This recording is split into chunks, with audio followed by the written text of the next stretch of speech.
I mean, I feel good. Challenging myself every day to improve.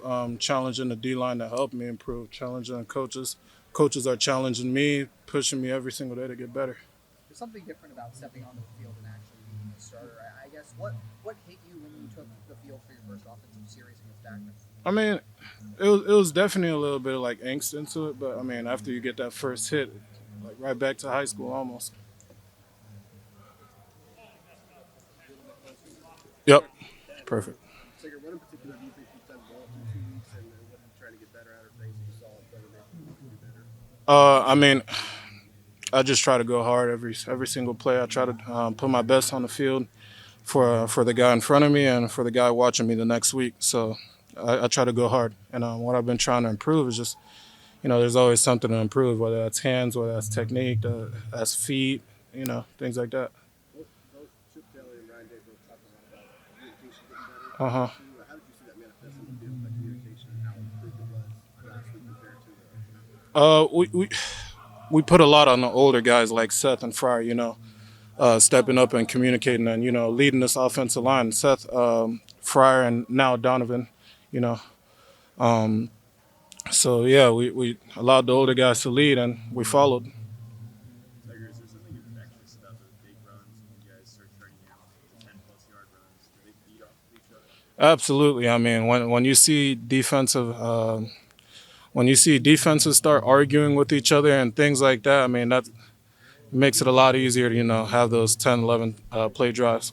What was that like in the Western Michigan game? You start feeling like you guys were building off of that, like you felt like the first game you couldn't quite rip off all those big runs, but the second one was kind of I mean, it feels good to rip off those runs because I mean we put in so much work on those in practice, and seeing the product of that hard work, it's always good to feel. So, is there a sense that this offensive line wise, as y'all prepare this week with Donovan back in there, that y'all are whole for the first time really this season? Uh, It's not critiquing Austin. It's just more of Donovan Jackson, preseason All-American, etc. I mean, Joining the group, Donovan Jackson's a very good football player. I mean, when he's on the field, he makes his presence felt. But I mean, we've all been training like there's no tomorrow, just to improve and be the team we know we can be. Yeah, there was a sense that watching you guys last week, y'all were even more of a force. It felt like watching you guys. Maybe even in the open. Did it feel like that too? Yeah, I mean, we put in the work during practice. We practiced really hard. Coach Day really challenged us to practice hard. Our positions coaches really challenged us to practice hard, and that was just the result of it. But when it's rolling like that, what does it feel like being in the midst of it, being a part? It's awesome. It's when you work hard for something and you're able to see like what comes out of it. Like there's no better feeling than that.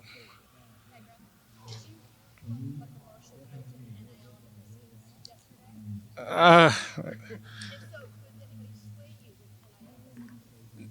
nah, I mean, that was really funny to see. Yeah. Maybe a friendship. Tiger, what has Seth brought to you guys for the first 2 games? What's it been like playing next to him for the last?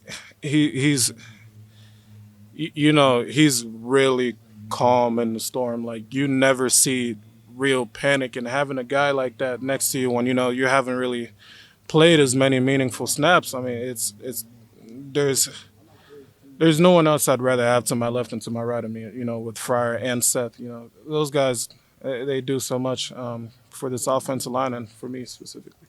People have talked about his intelligence really kind of showing up in the film rather than on the field. Where have you noticed that intelligence, and how has that helped you? Yeah, like I said, and crunch time.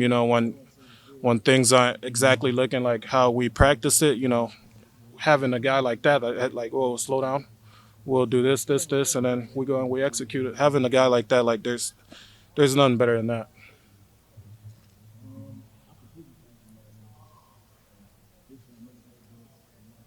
He wrote, what you got?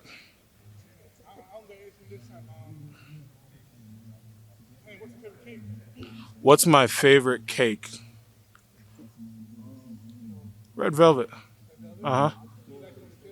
Uh huh. No, that I almost came back a couple times to get some more. Tigger, looking at Mark Marshall, they got a couple guys on the defensive front that have Big Ten bodies. Absolutely. I mean, what do you see when you look at their tape and see 15-7? A couple of those guys are pretty big size. Yeah, those guys, they're real players. They're real players. You can tell they're coached well. You can tell they go hard. They're real players over there, and we've been practicing to the best of our ability to respect that and prepare for that. I mean, you see, they beat Virginia Tech last year, Mm-hmm. Notre Dame the year before. I mean, they're capable of playing. Yeah, with the big conference. They play good ball over there, and their defense plays hard. They challenge teams. Sometimes they might be overlooked, and they still challenge teams. You can tell they come out there with the mentality like no matter who's in front of us, we're gonna go hard. No, not yet. Let me ask you. Uh, What has been the biggest challenge? I mean, the action's right there, right in front of you right now, which is kind of a good thing and kind of a bad thing. And I've completely shook off the rust. Getting back in the inside. Have you talked to Paris Johnson at all? Because obviously he made the same kind of move. Yeah, I mean, I hear from Paris every once in a while. I try not to bother him too much, but no, it's always good to hear from a guy like that. Guys like DeJuan, even Matt Jones returning back. Anything else? Good. All right, Tegra, thank you. Appreciate you. This is Clay Hall from our radio